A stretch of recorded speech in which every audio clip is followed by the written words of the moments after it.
காலையில் எத்தனை இட்லி சாப்பிடுவீங்கன்னு கேட்டார். டாக்டர் ஒரு 4 இட்லி சாப்பிடுவேன். நீங்கள் என்ன பண்ணுங்க, காலம்பர ஒரு பொரியல். தூங்க போகும்போது ஒரு விழிப்பு வேணும். என்ன தெரியுங்களா? பிறர் நலத்தின் மீது உனக்கு எவ்வளவு அக்கறை இருக்கிறதோ அவ்வளவு உன் நலத்தின் மீதும் இருந்தால்தான் நீ சரியான வாழ்க்கை வாழுகிறாய் என்று பொருள். மூளையில ஆயிரக்கணக்கான லைட் இருக்கு. நீங்க ஒரு பகுதி ஆஃப் பண்ண உடனே இன்னொன்னு எரியும். எல்லாத்தையும் ஆஃப் பண்ணு. எந்த தாட்ஸ் இருக்கக்கூடாது. இன்னைக்கு ஒட்ட கிடக்குறாங்கிறதுக்காக நாளைக்கு ஓட திம்பாங்க.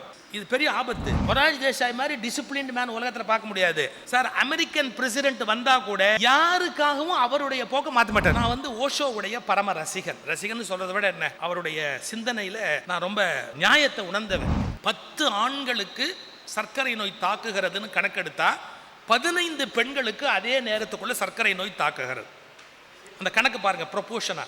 10 பேர் ஒரு ஆணுக்கு சர்க்கரைன்னு கண்டுபிடிக்கிற பட்சத்தில் 15 பேர் அதே அந்த காலகட்டத்துக்குள்ளே பெண்களுக்கு சர்க்கரை நோயினுடைய தாக்கம் ஏற்பட்டிருக்கிறது. அதுக்கு 3 முக்கியமான காரணம் சொல்கிறாங்க. அவங்களுக்கு அந்த சர்க்கரை நோய் தாக்குவதற்கான 3 முக்கியமான காரணம் சொல்கிறாங்க. ஒன்று, உணவு பழக்கம். நம்ம பெண்கள்கிட்ட ஒரு நல்ல குணம் உண்டு. என்ன, ஒட்ட கிடப்பாங்க. ஆனால் அதையே முழுசாக நம்ப முடியாது. இன்னைக்கு ஒட்ட கிடக்குறாங்கிறதுக்காக நாளைக்கு ஓட திம்பாங்க. இது பெரிய ஆபத்து. நான் வேடிக்கைக்கு சொல்லலை. இப்போ வீட்டில் சாப்பாடு இல்லைன்னு வச்சுக்கோங்களேன், மனைவி ஒன்றும் வருத்தப்பட மாட்டா.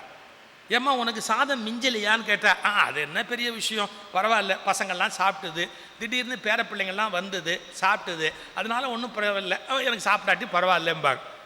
நல்ல கவனிங்க, சாப்பிடாமையே இருப்பாங்க. ஒரு நாள் எல்லாரும் வரதா சொல்லி விருந்து பண்ணி வராமல் போயிட்டா அப்பவும் கவலைப்பட மாட்டாங்க.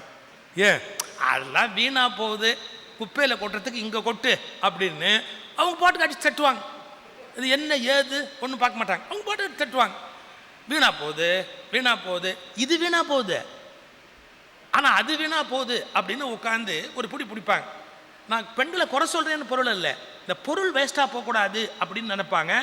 பிள்ளைக்குட்டிங்களுக்கு இல்லாமல் போகக்கூடாது நினைப்பாங்க. மன்னிச்சுக்கங்க, தான் நல்லா இருக்கணும்னு நினைக்க மாட்டேங்கிறாங்க. நான் இப்போ ஒரு வார்த்தை சொல்லட்டுமா? பிறர் நலத்தின் மீது உனக்கு எவ்வளவு அக்கறை இருக்கிறதோ அவ்வளவு உன் நலத்தின் மீதும் இருந்தால்தான் நீ சரியான வாழ்க்கை வாழுகிறாய் என்று பொருள். So I am sacrificing, I am living for others, always I do service. Stop this nonsense. நீ எல்லாம் சர்வீஸ் பண்ணு, உன்னை காப்பாத்தினியா, உன் ஹெல்த்தை காப்பாத்தினியா? சுவர் இல்லாமல் சித்திரம் வரைய முடியுமா? நீ இந்த உலகத்தை செய்ய வேண்டிய கடமையை செய்ய வேணாமா? இதை ரியலைசேஷன் ஏற்படும். பெண்கள்கிட்ட ஒரு வேடிக்கையான குணம், ஒட்ட பட்டி கிடப்பாங்க, இல்லை ஓட திம்பாங்க. இது 2 எக்ஸ்ட்ரீம். நான் வேடிக்கைக்கு சொல்லலைங்க, நான் பேசுறது சைக்காலஜி. இந்த இலாஸ்டிசிட்டி அப்படின்னு சொல்கிறான் பாருங்க, விரிந்து சுருங்குதல். பெண்களுக்கு கர்ப்பப்பை மாதிரி, வயிறு மாதிரி, அவங்களுடைய பழக்க வழக்கங்களே அப்படித்தான். ஒட்ட சுருக்கிடுவாங்க, ஒட்ட விரிச்சிருவாங்க, கோலப்பட மாட்டாங்க. இது அவங்களுடைய சர்க்கரை நோய் தாக்குதலுக்கான பெரிய காரணம்னு சொல்கிறான். உணவு பழக்கத்தில் அவங்க ஸ்ட்ரிக்டாக இல்லை அப்படிங்கிறா. 2வது, பருவ காலம், அட்டைனிங் பியூபர்ட்டி. பருவம் அடைகிற போது ஒரு சிக்கல் ஏற்படுது. தென் 3rd ஸ்டேஜ் கன்சீவ் ஆகிறது, குழந்தைய மகப்பேறு காலம், குழந்தை உண்டாகிற காலத்தில் ஒரு சிக்கல் உண்டாகுது. நீங்கள் அந்த டயத்தில் பல பேர் ப்ரெக்னன்சியின் போது ஒரு டயபெட்டிக்காக மாறினாங்கன்னா அதுவே பெரிய சிக்கலாகிடும். குழந்தைகளுக்கு பெரிய சிக்கலாகுது, வாழ்க்கையே பெரிய சிக்கலில் போய் முடியுது. அது ஒரு பெரிய லெங்க்தி ப்ராசஸ். அதனால இந்த ஆண்டு என்ன ஃபோக்கஸ் பண்ணுறாங்க, பெண்களுடைய உடல் நலம் சர்க்கரையில் அப்படிங்கிறது டார்கெட்.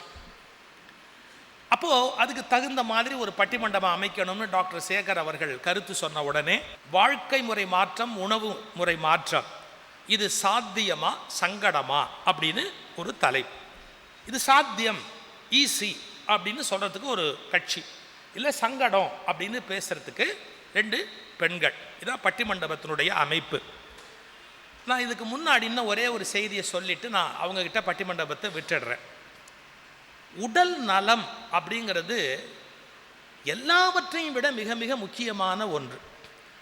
இப்போது எனக்கு அண்மையில் ஒரு சிக்கல் ஏற்பட்டது. அதாவது ஒரு சிக்கல் ஏற்பட்டுக்கிட்டே இருக்கும். அண்மையில் பாத்ரூமில் நான் வழுக்கி விழுந்துட்டேன். ஒரு சோப்பில் கால் வச்சுக்கிட்டேன், அப்படியே வழுக்கி விழுந்துட்டேன். உங்களுக்கு கூட இவ்வளோ பெரிய உருவம் விழுந்தா எப்படி இருக்கும்னு சில பேருக்கு ஒரு சந்தோஷமான ரச்சனையெல்லாம் கூட ஓடும். அது எப்படி இருந்திருக்கும் அப்படின்னு கற்பனை பண்ணி பார்த்தா அது ஒரு மாதிரி இருக்கும். ஆனால் நான் வலி எனக்கு தான் தெரியும் விழுந்தது எப்படி அப்படின்னு. அதன் பிறகு சில சிரமங்கள். ஆனால் எங்கள் வீட்டில் கேட்டால், ஏங்க நீங்களே விழுந்து அடிபட்டிருக்கீங்க, சும்மா எதுக்கு ஊரா போய் பேசிக்கிட்டு இருக்கிறீங்க, இப்போ நீங்கள் போய் பேசாட்டி என்ன, நீங்கள் தான் விழுந்துட்டீங்கல்ல, பேசாமல் வீட்டில் உட்காருங்கன்னா. நான் என்ன பதில் சொல்லிட்டு வந்தேன் தெரியுங்களா? வாழ்க்கையில் வழிக்கு விழுந்தவனே வெக்கம் இல்லாமல் தமிழ்நாட்டில் பேசிக்கிட்டு இருக்கிறான். நான் என்ன பாத்ரூமில் தானே வழிக்கு விழுந்தேன், பாத்ரூமில் தானே வழிக்கு விழுந்தேன், நான் போய் பேசினா என்ன தப்பு, நான் போய் பேசிட்டு வரேன் அப்படின்னு அவர்கிட்ட சொல்லிட்டு புறப்பட்டு வந்திருக்கிறேன். இந்த உடல் நலம் அந்த ஒரு 15 நாள் அந்த அவஸ்தையை பார்க்கும்போது தான் ஒரு சின்ன சிரமம் இந்த உடம்புக்கு ஏற்பட்டால் எவ்வளோ பேருக்கு எவ்வளோ சிரமம், எவ்வளோ பேருக்கு எவ்வளோ கஷ்டம். நமக்கே நம்முடைய உடல் பாருங்க ஒரு பெரிய பேர்டனாக மாறுது, சுமையாக மாறுது. அதனால் அந்த உடல் நலம் பற்றிய விழிப்புணர்வு. நான் ஓஷோவுடைய பரம ரசிகன்னு சொல்கிறத விட என்ன, அவருடைய சிந்தனையில் நான் ரொம்ப அவர் நியாயத்தை உணர்ந்தவன்.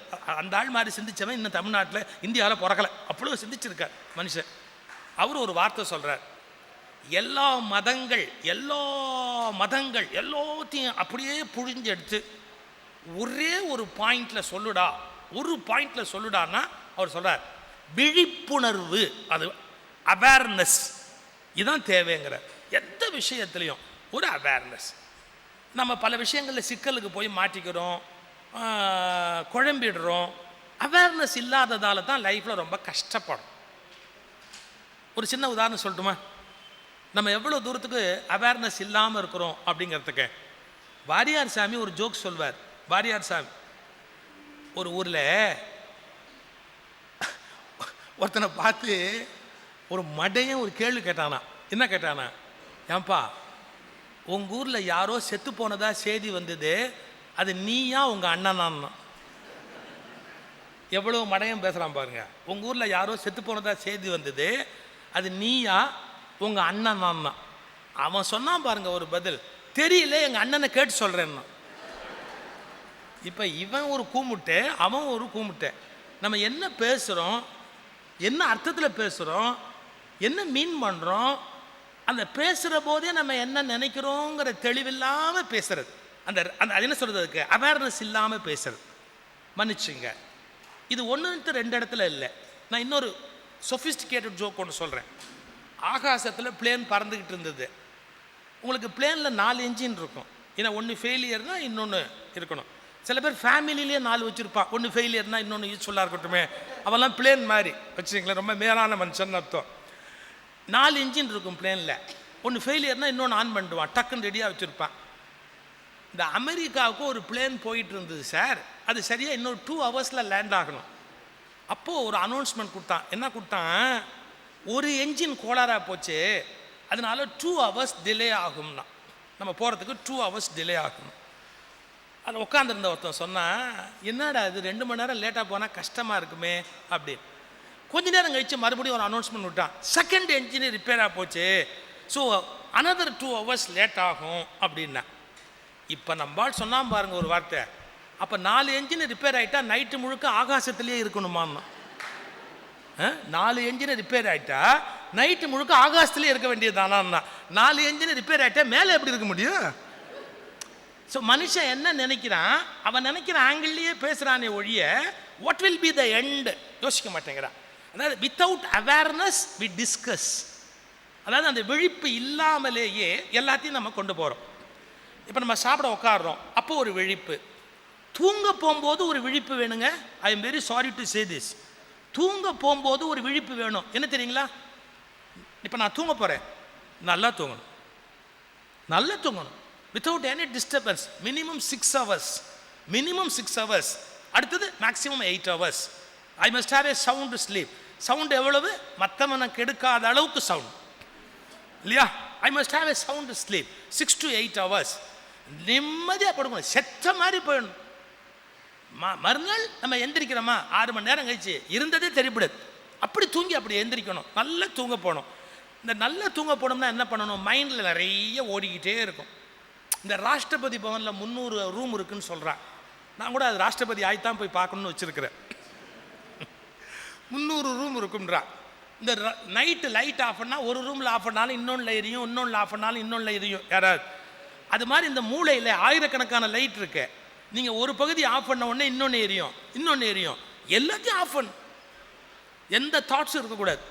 நைட் படுக்க போகிறதுக்கு முன்னாடி சொல்லணுமா என்ன, எவ்வளோ ப்ராப்ளம் இருந்தாலும் காலம்பரை பார்த்துக்கலாம் சார். காலம்பரை என்ன இருந்தால் பார்த்துக்கலாம் போ.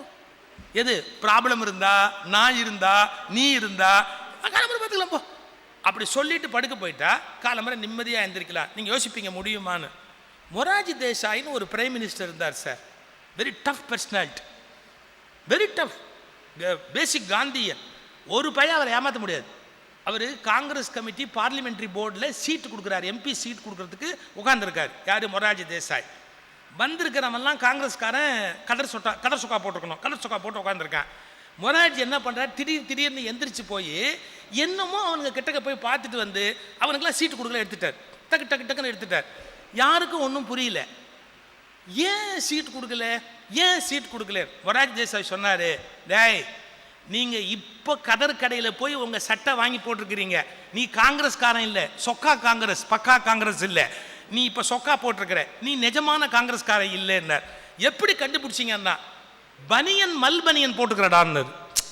நீ போட்டிருக்கிற பனியன் மில்லுலேருந்து வர பனியன் போட்டிருக்கிற, நீ கதர் பனியன் போடல, நீ பிறவி காங்கிரஸ்காரன் இல்லை, உனக்கு இந்த எம்பி சீட்டு கிடையாதுன்னார். கொஞ்சம் வித்தியாசமாக திங்க் பண்ணுற ஆள் மொராஜி தேசாய். இந்த மொராஜி தேசாய் பிரைம் மினிஸ்டராக இருக்கிறார். சரண் சிங் அப்படிங்கிறவர் 80 எம்பியை பிடிச்சிட்டார். மொராஜி தேசாயை கவுக்க போகிறார். காலம்பரை கவர்மெண்ட்டு கவுழ போகுது. மொராஜி தேசாய் 8:30 மணிக்கு படுக்கப்படுவார். மொராஜி தேசாய் மாதிரி டிசிப்ளின்டு மேன் உலகத்தில் பார்க்க முடியாது சார். அமெரிக்கன் பிரசிடென்ட் வந்தால் கூட அவர் 8 மணிக்குள்ளே சாப்பிடுவார். பிரசிடென்ட் சாப்பிடும்போது பக்கத்தில் கை கட்டி உட்காந்துருப்பார். 8:30க்கு படுக்க போகிறார், ஏஞ்சி படுக்க போடுவார். அவ்வளோதான். யாருக்காகவும் அவருடைய போக்க மாற்ற மாட்டார். Such a disciplinarian Morarji Desai. 8:30 மணி படுக்க போயிட்டார். அப்போ பா ராமச்சந்திரன் கேரளாவுக்கு கவர்னராக இருந்தார். அவர் தான் மொராஜிக்கு பிஏவாக அங்கே இருந்தார். அப்போ கூட லபோ திபோன்னு 4 பேர் ஓடியான்னு சொல்கிறான். எப்பா 80 எம்பியை சரண் சிங் கையில் வச்சிருக்கிறாரு. அந்த 80 எம்பிக்கும் மொராஜி தேசாய் ஃபோன் பண்ணி பேசி, நீ கேட்குறத தரேன், உனக்கு என்ன வேணுமோ நான் செய்கிறேன், நீ எங்கிட்டயே இருன்னு சொன்னால் அவன் கட்சியை கவுக்க மாட்டான், ஆட்சியை கவுக்க மாட்டான். கொஞ்சம் மொராஜி தேசாயை ஃபோன் பண்ணி பேச சொல்லுங்கப்பா. இந்த மொராஜி தேசாயோடைய பிஏ சொன்னார், பிரைம் மினிஸ்டர் தூங்க போயிட்டார். இந்த வந்தவன் வயிற்றுல டேய் எந்திரிக்கும் போது பிரைம் மினிஸ்டர் இல்லைடா, பிரைம் மினிஸ்டர் தூங்க போயிட்டாரா, எந்திரிக்கும் போது பிரைம் மினிஸ்டராக இருக்க மாட்டாரா, எழுப்புங்கடா. இதுக்கு அவன் என்ன பதில் சொன்னான் தெரியல அந்த பிஏ. இப்படி சொல்லிக்கிட்டு 8 பேர் வருவான், எழுப்பிடாதுன்ட்டு தான் போனார் சார்னு.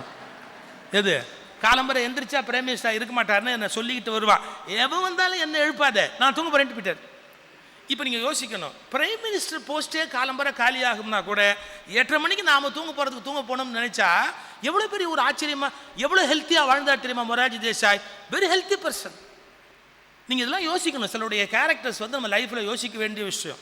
இந்த இவர் எனக்கு எடுத்தார். யார் உட்காந்துருக்காரு நடுவில், இந்த பெரிய மனுஷன் எனக்கு எடுத்தார். எப்படி கெடுத்தார் தெரியுங்களா? காலையில் எத்தனை இட்லி சாப்பிடுவீங்கன்னு கேட்டார். சார் டாக்டர் ஒரு 4 இட்லி சாப்பிடுவேன். நீங்கள் என்ன பண்ணுங்க, காலம்பரை ஒரு பொரியல், காலம்பரை ஒரு கூட்டு, ஒரு பொரியல் ஒரு கூட்டு, இதை வச்சுட்டு நீங்கள் சாப்பிட ஆரம்பித்தா 4 இட்லி 2 இட்லி ஆகும் உங்களுக்கு. பொரியல் ஒரு இட்லி அளவு, கூட்டு ஒரு இட்லி அளவு. அப்படி இல்லைன்னா சாம்பாரில் காய்கறியாக அள்ளி வச்சுக்கோங்க. அப்போ வந்து உங்களுக்கு காலையில் ஒரு சாம்பார் வைக்க சொல்லுங்கள். ஒரு இட்லியோட அளவு கணிசமாக குறைஞ்சிடும் அப்படின்றார். இதை போய் நான் எங்கள் வீட்டில் சொன்னேன். இனிமேல் இவரோட பழகிறத நிறுத்திடுங்கன்றாங்க. ஏன்னா இவருக்கு வாய்ச்ச மாதிரி ஒரு மனைவி உலகத்தில் எல்லாருக்கும் வாய்ப்பாங்கன்னு சொல்ல முடியாது. சொன்னபடி செய்யறதுக்கு எங்கள் வீட்டம்மா சொல்கிறாங்க, அதெல்லாம் கரெக்டு, டெய்லி அவரே ஏதாவது ஏற்பாடு பண்ணுறாரா கேளுங்கங்கிறாங்க. எதுக்கு? பொரியலுக்கும் கூட்டுக்கும் அவரே ஏதாவது ஏற்பாடு பண்ணுறாரா கேளுங்க அப்படிங்கிறாங்க. அவர் சொல்கிறது கரெக்டு தான். பட் அவங்க சிரமம்னு சொல்கிற போது அவங்களுடைய கஷ்டத்தை நம்ம யோசிக்க வேண்டியிருக்கு. நான் எதுக்கு சொல்ல வரேன், சாத்தியம்ங்கிறதுக்கும் பாயிண்ட்ஸ் இருக்குது, சங்கடம் அப்படிங்கிறதுக்கும் பாயிண்ட்ஸ் இருக்குது. இதை ரெண்டையும் எடுத்து டிஸ்கஸ் பண்ணணும். சாத்தியம்னு ஆண்கள் சொல்ல போகிறாங்க, சங்கடம்னு பெண்கள் சொல்ல போகிறாங்க. ஏன்னா அவங்க தான் சங்கடப்படுறவங்க, அதில் என்ன ஏதுங்கிறது அவங்க தான் அதில் சங்கடப்படுறவங்க. இப்படி சொன்னால் சரியாக இருக்குமா? அவங்க தான் சங்கடப்படுறவங்க, ஆண்கள் அவங்களால சங்கடப்படுறவங்க. அது எப்படி வேணால் எடுத்துக்கலாம், லைஃப்பில் எப்படியும் கொண்டு போகலாம், அப்படியும் கொண்டு போகலாம். பட் அது சாத்தியமாகணுமா சங்கடமாகணுமான்னு ஒரு பெரிய கொஸ்டின் இருக்குது. அது நம்ம டிஸ்கஸ் பண்ணி முடிவு பண்ண வேண்டிய விஷயம். உடல் நலம் என்பது நோயற்ற ஒரு சிறந்த நிலை, மன மகிழ்ச்சியோடு கூடிய நிலை. இது எல்லாம் எப்போ வரும்னு கேட்டால் ஒன்லி த்ரூ அவேர்னஸ். விழிப்பின் மூலம் மட்டுமே இவை அனைத்தையும் நம்மால் அடைய முடியும். விழிப்பை தவிர வேற எதன் மூலமும் நம்மால் அடைய முடியாது. எதுக்கு நான் ஒரு லீடுக்காக இந்த முன்னுரையை சொன்னேன், இல்லை நான் இதை சொல்ல மாட்டேன். ஏன்னா இந்த தலைப்பை எப்படி ஹேண்டில் பண்ணுறதுன்னு அவங்க யோசிக்கலாம். அதுக்கான ஒரு லீடுக்காக நான் இதை சொன்னேன். Without awareness you cannot solve this problem. இதான் அதுக்கான லீடு நான் கொடுத்துருக்கேன். அதுக்கப்புறம் அவங்க சௌரியப்படி அவங்க டிஸ்கஸ் பண்ணட்டும். இப்போ பட்டிமன்றம் முறையாக தொடங்குகிறது. என்னுடைய அருமை நண்பர் பேராசிரியர் ராஜாராம் அவர்கள் வாழ்க்கை முறை மற்றும் உணவு முறை மாற்றம் சாத்தியமே, இட் இஸ் பாசிபிள், சாத்தியமே அப்படிங்கிறத எடுத்து பேசுவதற்காக வருகிறார். வாருங்கள், கருத்துக்களை தாருங்கள். வணக்கம்.